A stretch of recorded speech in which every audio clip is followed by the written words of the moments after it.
South Korea declaring a national period of mourning after a deadly crowd surge killed at least 153 people who were out celebrating Halloween in the capital of Seoul. We have to warn you, some of the images we're going to share are graphic. Authorities are still investigating exactly what caused this crowd crush. But emergency officials first began receiving reports of people buried in crowds on Saturday evening. There were thousands of people out that night in an area of the city with very narrow streets, as you can say. They're packed in alleys. And witnesses say people were trapped and panicked because they couldn't breathe, with dozens of people being administered CPR on the sidewalks. And I had to turn around and I told the crowd, you can't come this way. People are dying.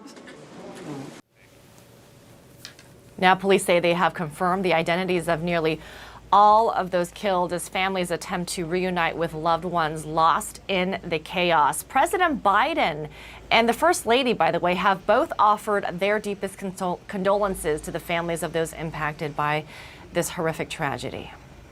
Let's take you to Seoul now, and CNN's Will Ripley, who was on the scene shortly after this happened. Will, have officials gotten any closer to understanding exactly how all of this unfolded?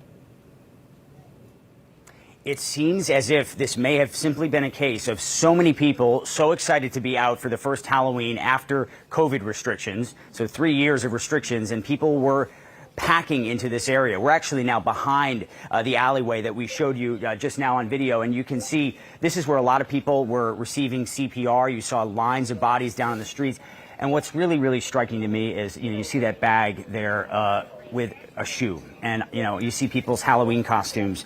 I remember seeing one of the bodies that was rolled by our live position yesterday, and there was a sheet covering the stretcher, but you could see she had a beautiful glittery princess dress on for Halloween, and anybody who knew her would have known that that was her just by seeing the costume. And you think about her, this one woman's parents, her family, her friends, and it's just really heartbreaking. 97 of those who were killed are women, 56 men out of the 153 deaths, and they come from not just here in South Korea, the majority from South Korea, but really all over the world. I mean, the list just updated here: Norway, Australia, Japan, Sri Lanka, Thailand, Iran. All of these people, many of them in their 20s, in their 30s, out here having a great time, and they never came home. Halloween horror and heartbreak. In Seoul's popular nightlife district, nightmare scenes. The narrow alleys of Itaewon lined with lifeless bodies, many in costume.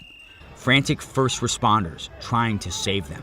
This is a row of stretchers that we initially thought were waiting for potential survivors of this incident at a Halloween party where thousands of people were packed into a relatively tight area. But in fact, we've now realized that these stretchers are being used to bring back bodies, and we've just seen body after body rolling past here. Most of those hurt or killed in their late teens and 20s, the local fire chief says. Young people from South Korea and beyond. Witnesses say Itaewon's iconic Halloween festivities always draw an international crowd. This video on Twitter shows an apparent lack of crowd control. A sea of bodies pouring into a tiny area. An ominous warning telling people to be careful. Police and emergency crews rushed to the scene shortly after 10 p.m. local Saturday night. Yonhap News Agency reported emergency lines flooded with calls from people in the packed area saying they were stuck, suffocating. Some who fell down apparently crushed under a growing pile of people. Official causes of death not confirmed, but Yonhap reporting dozens suffered cardiac arrest. And I saw the people going to the left side, and I actually saw the person actually get into the opposite side. So actually the person in the middle, they got jammed, and they have no way to communicate, and they cannot breathe. The fire chief calls this a presumed stampede. The investigation is ongoing.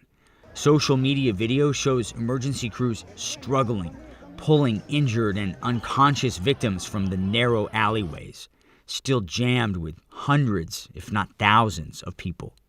South Korea's President Yoon Suk-yeol holding an emergency cabinet meeting, the tragic incident now being treated as a national disaster. Authorities say hospital beds and morgues filling up fast. President Yoon making rapid identification of victims a top priority. Anxious families and friends desperately waiting for word, waiting for loved ones who left for a night of Halloween fun and haven't come home. As of about an hour ago, there were 4,100 missing persons cases filed. There were about 100,000 people out here last night. Tonight was actually supposed to be an even bigger night. This is one of the alley actually right next door, just down the block from where this happened. This was supposed to be packed tonight, and you can see that it's completely shut down.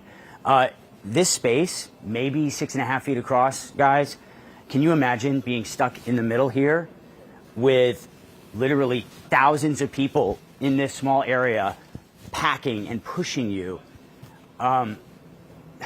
It's hard to wrap your mind around how terrifying that must have been for those people who were essentially crushed to death, or for those who slipped and fell and had people piling up on top of them. Some people so desperate, they were trying to climb up these walls here, just jumping and grabbing for anything they could to get up above the crowd of people. There's a lot of questions that need to be answered here in South Korea. Why were so many people allowed to pack into a narrow space like this? Where was the crowd control? Some of the images that we've been showing you, they were from an hour, 2 hours before this deadly incident. Was there nobody sounding the alarm saying, hey, too many people, let's clear them out before something horrible happens? I mean, these are the really tough questions that they're having to ask here.